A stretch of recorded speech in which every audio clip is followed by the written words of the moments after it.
Next up, we see here that AMD Ryzen chief teases return of older Zen 3 chips to fight soaring RAM prices, claiming that that's something we're actively working on right now. So in this article, it says proverbial news cannon that is CES is firing new products on all barrels, but every now and then there's a stray remark that makes our ears perk up.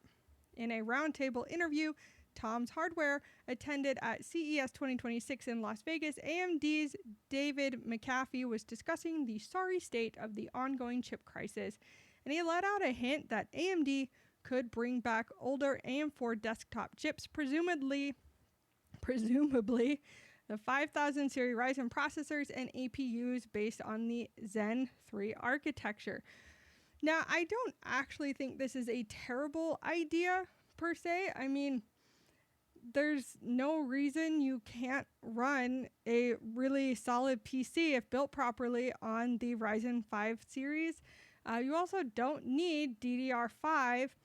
You can actually do quite a bit on DDR4. In fact, my PC is running DDR4, and I did that intentionally because I needed to build a budget PC, but needed it to be able to do gaming and other such stuff.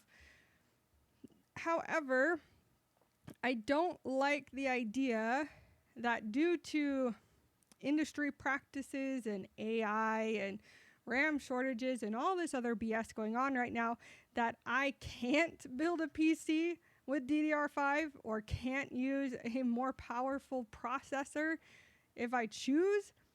So, kind of bugged about that.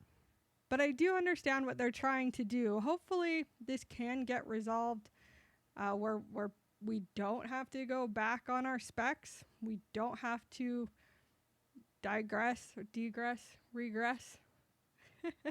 Whatever, we don't have to go backwards in our technology. But we'll see.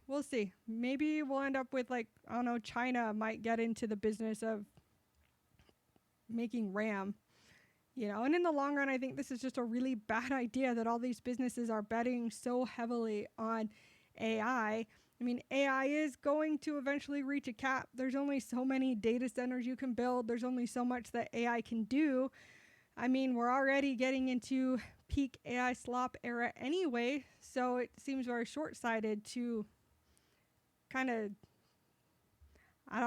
hurt the consumer in this way. Again, it's just leaving the market open for someone else to come in and build reasonable and affordable replacements for consumers. But speaking of, AI,